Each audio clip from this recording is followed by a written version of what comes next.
Bonjour Internet, bienvenue dans une nouvelle vidéo de Tous Congolais. Le show d'un jeune homme qui se dit qu'il est peut-être bon d'essayer avec quelque chose de nouveau et d'innovatif pour le Congo.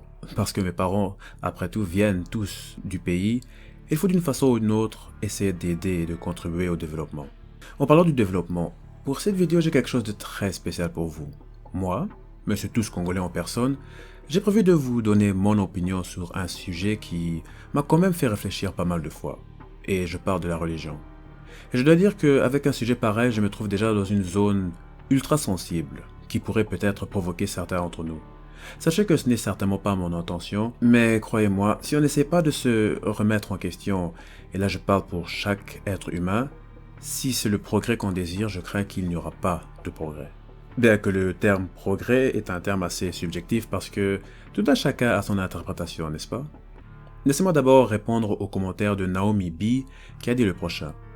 Tu pourrais aborder les religions qui existaient avant la colonisation, et si la religion apportée par les colons devrait être bannie en Afrique. C'est une très belle question. Oh, excusez-moi, je devrais dire que ce sont des très bonnes questions, parce qu'il y en a plusieurs. Oui, Naomi B, je vais certainement aborder les religions qui existaient avant la colonisation. Je trouve qu'il est important qu'on analyse limite chaque aspect du Congo et de son histoire pour voir éventuellement ce qui devrait changer aujourd'hui pour mieux avancer demain. Pour la deuxième question, et si la religion apportée par les colons devrait être bannie en Afrique? Ah, vraiment une question absolument géniale. Pour aller droit au but, ma réponse à cette question est un non.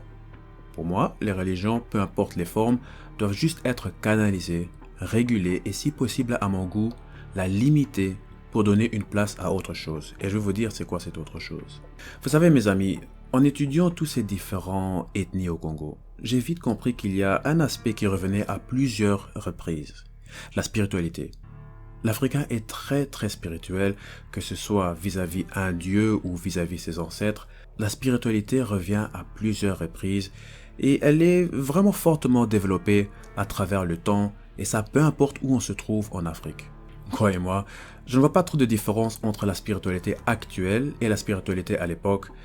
Oh bon, peut-être que la grande différence serait qu'il s'agissait des autres religions. Parce que vous savez, l'Afrique d'après que je le sache n'a pas directement commencé avec ces religions telles que le christianisme. Pas la peine de vous faire un dessin, je pense que la plupart savent de quoi je parle. Et en plus, voilà déjà une bonne question pour vous, et j'espère que vous allez prendre votre temps de réfléchir. Si vous savez que le christianisme n'est pas la religion de vos ancêtres, comment se fait-il que vous êtes toujours chrétien? Oh man, je pense que je devrais peut-être avoir un 10 sur 10 sur cette question, hein? Honnêtement, pourquoi vous êtes toujours chrétien si vous savez qu'à la base, vos ancêtres ne l'étaient pas? Maintenant, ne vous faites pas trop d'illusions, je ne vous demande pas de changer. Le but c'est de vous faire réfléchir, parce que, à la fois, ne faut pas sous-estimer la réflexion. Pour certains, pour beaucoup, c'est très dur de réfléchir sans même s'énerver. Et ça, je trouve vraiment dommage. Parce que, mes amis, c'est en réfléchissant que vous allez vraiment vous voir avancer. Honnêtement, je pense savoir pourquoi les gens aujourd'hui sont toujours chrétiens tout en sachant que les ancêtres ne l'étaient pas. Pour commencer, la religion nous a été transmise de génération en génération et l'Africain, voire l'être humain dépendant de ta position géographique, est très spirituel. Et là, je pense que je parle de faits réels. Pour certains, il faut la religion pour combler un certain vide, un certain manque. Et quand tu vois tes frères et sœurs, ta communauté en train de prier d'une certaine façon, en train de suivre une certaine tradition basée sur la prière, pourquoi ne pas tout simplement les suivre, hein? J'avoue que là, je parle un peu avec du sarcasme. Il y a plus qu'assez d'études psychologiques qui indiquent que l'être humain a plus de facilité à suivre la foule, même si cette même foule est clairement pas dans le droit chemin. Maintenant, voilà une autre question. Est-ce que l'Église, actuellement, mène le Congo vers le droit chemin? Est-ce que ça aide les Congolais et le Congo à faire des réels progrès? En vérité, peut-être que je devrais décrire ce que je veux dire avec progrès. Je pense qu'actuellement, ce que le Congolais veut, c'est, disons, un certain néo-Congo, n'est-ce pas?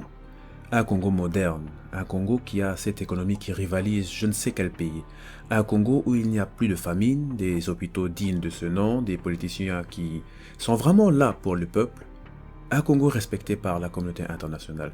Je pense que, j'espère qu'une bonne majorité des Congolais voient ça comme le progrès que tout le monde désire. Pourquoi ça ne serait pas le progrès? Je pense que la diaspora congolaise partout au monde, s'ils avaient la chance de retourner vivre dans un Congo qui garantit qu'ils auraient autant ou limite plus de progrès, s'ils avaient la chance de retourner dans un Congo qui peut les accorder les bases élémentaires de la vie, qu'ils vont tous retourner. Donc ce néo-Congo, je vois ça comme le progrès que non seulement les Congolais désirent, mais j'imagine beaucoup d'autres personnes dans le monde, et ça peu importe les origines. Maintenant que nous avons l'idée de progrès, que l'on retourne vers la religion. Laissez-moi vous lire un commentaire de Kemet Congo, que j'ai copié-collé. Le commentaire dit le prochain. Le Congo a sa tradition qui continue sa plateforme. On connaissait déjà Dieu, on vivait en paix et tout allait bien sur tous les plans, et lorsque la religion est arrivée chez nous, elle nous a apporté une autre plateforme qui nous a été imposée par la violence, et au lieu de s'accommoder à la nôtre, a plutôt combattu et continue à la combattre jusqu'aujourd'hui, ce qui prouve à suffisance que la religion, telle que présentée par les Blancs, est un poison et ne peut en aucun cas être utilisée pour le bien de notre communauté, sinon la détruire comme elle a toujours fait depuis l'époque de l'esclavage jusqu'à nos jours. Dans la tradition, il y a peut-être diversité dans la forme, mais le fond reste le même, et je ne pense pas que le retour à la tradition nous divisera, mais bien au contraire nous unira encore davantage. Il suffit juste de passer la bonne information et pousser les gens à la lecture et à la réflexion. C'est de cette manière que les gens comprendront par eux-mêmes que ces religions ne sont là que pour nous détruire. Je vais prendre quelques phrases du commentaire pour en parler. Kemet Congo a dit ceci: ce qui prouve à suffisance que la religion, telle que présentée par les Blancs, est un poison et ne peut en aucun cas être utilisée pour le bien de notre communauté. Je vois. Quand on parle de présentée par les Blancs, on parle d'une période dans le passé, n'est-ce pas? Maintenant, d'après que je le sais, aujourd'hui, un Blanc ne va pas directement vous forcer vers une croyance, non? Ce qui veut dire que, en principe, la façon dont vous allez exercer votre foi, c'est votre choix. Alors voilà une autre question. Est-ce que la religion importée peut être utilisée d'une façon qui pourrait faire en sorte que la communauté fasse des réels progrès? Ma réponse, je dirais que ça dépend. Alors voilà une autre question. Est-ce que les religions des ancêtres pourraient faire en sorte que la communauté fasse de réels progrès? Ma réponse, je dirais à nouveau, ça dépend. Et je vais vous expliquer. Kemet Congo a dit le prochain: dans la tradition, il y a peut-être diversité dans la forme, mais le fond reste le même, et je ne pense pas que le retour à la tradition nous divisera, mais bien au contraire nous unira encore davantage. Mes amis, quand on pense au long terme, et quand on demande un changement de religion, ça va toujours créer une division. Dites-moi, comment allez-vous convaincre quelqu'un qui a vécu plus de 40 ans dans une religion? Il y aura toujours ceux qui vont riposter, et ça pourrait... Faites-moi confiance, en connaissant l'être humain, ça va créer des conflits non nécessaires. Nous devons rester réalistes. Changer la religion, voire l'idéologie d'une personne, c'est un travail sans fin. Et le pire, je ne pense pas que c'est ça le problème. Mais à nouveau, je ressens ce besoin de spiritualité. Beaucoup pensent que c'est la seule et unique voie vers l'union et le progrès. Et encore pour l'union, beaucoup pensent que la religion est nécessaire pour l'union. Honnêtement, je pense que c'est une surestimation de la religion. Parce que, en principe, les Congolais savent déjà s'unir en se basant par exemple sur la nationalité, la position géographique, la langue, limite la culture, le même passé historique, la couleur de peau, le goût de musique, et je peux vous en donner tant d'autres. Tant de choses peuvent servir comme source d'union. La religion, à mes yeux, est un des aspects. Mais ne vous faites pas d'illusions, mes amis, le manque d'une religion ne va pas nécessairement guider vers une désunion. Et venir avec une nouvelle religion n'est pas une garantie de rapporter l'union. Mais à nouveau, je ressens ce besoin de spiritualité. Et je ne dis certainement pas que c'est mauvais. Bien au contraire, la religion peut certainement aider à faire pousser un pays ou la situation de l'être humain. Mais ma question est le prochain: comment? Comment est-ce que la religion, peu importe laquelle, peut faire progresser le Congo à devenir néo-Congo? Je sais que je viens de vous dire que la religion peut éventuellement aider, mais au cours des années, je suis quand même devenu assez sceptique au sujet de la religion, car je crains que l'effet qu'elle peut avoir sur l'individu est bien trop importante, et quand la religion est enseignée d'une certaine façon, elle peut quasi détruire l'individu, ou au moins la rendre inutile pour faire pousser une société. Et là, je parle de peu importe quelle religion, que ce soit ancestrale, que ce soit polythéiste, monothéiste, peu importe. Laissez-moi vous expliquer. Est-ce que vous avez déjà entendu parler de Monsieur Karl Marx? Définitivement un de mes personnages favoris, car il est venu avec une idée qui pourrait peut-être expliquer le Congo et les Congolais en temps actuel. Je vais vous expliquer, mais s'il vous plaît, essayez de vous renseigner aussi, il est très intéressant. Donc, Marx et son collègue Friedrich Engels sont venus avec cette paire de concepts philosophiques qui permettent de distinguer les bases essentielles de l'ordre social. Il fait la distinction entre la base économique qui est surtout matérielle, et ensuite la superstructure. Commençons par l'infrastructure. M. Marx dit qu'une société est quasi créée à base de sa capacité de production, les ressources humaines, les personnes qui utilisent ces outils pour faire fonctionner l'économie. Il dit qu'à base de cette infrastructure économique, l'être humain a tendance à créer cette superstructure pour pouvoir soutenir son économie. Du coup, dans la superstructure, l'être humain va créer des structures politiques et juridiques pour maintenir l'économie. Il va créer des formes artistiques, des idées philosophiques et même des religions. Même des religions, mes amis. Et tout ça pour maintenir l'économie. Et maintenant pour le Congo. Le christianisme n'est pas directement venu des Congolais. Je pense que là, nous sommes tous d'accord. Elle a été d'abord importée par les Portugais un peu dans le passé et ensuite par les colons dans un passé assez récent. Écoutez-moi, si on tient compte de ce que Karl Marx a dit, que les idées philosophiques et les religions sont créées pour maintenir l'économie, et que vous savez que cette religion ne venait pas des indigènes, dans quel but est-ce que la religion a été, disons, distribuée aux Congolais? Est-ce que c'est pour les aider à s'enrichir? Non, mes amis. Si on tient compte de ce que Marx a dit, la religion et les idées philosophiques ont probablement été utilisées dans l'époque coloniale pour maintenir l'économie qui devait servir les colons et pas les Congolais. Sinon, posez-vous cette question. Pourquoi alors introduire une religion et encore l'introduire si nécessaire par force? Est-ce que c'est pour Dieu qu'on fait ceci? Ou c'est pour faire en sorte que ce soit plus facile de maîtriser ses ressources naturelles? Ah, et quand il y a des versets bibliques qui disent, par exemple, si quelqu'un te gifle sur la joue droite, tends lui l'autre joue, ou ainsi les derniers seront les premiers et les premiers seront les derniers. Bon, bien que les versets bibliques peuvent être interprétés de plusieurs façons, j'en suis bien conscient, j'ai l'impression que ces versets rendent les gens plutôt passifs, vous ne trouvez pas? Honnêtement, pourquoi chercher à vous battre pour changer votre vie et votre pays si un jour vous serez le premier au paradis parce que sur terre vous étiez limite le dernier et vous avez vécu une vie modeste alors que d'autres profitez un peu de vos richesses. Pourquoi chercher cette amélioration si un jour au paradis vous allez être béni? Aujourd'hui, le Congo est officiellement plus une colonie. Mais mes amis, cette superstructure est toujours présente.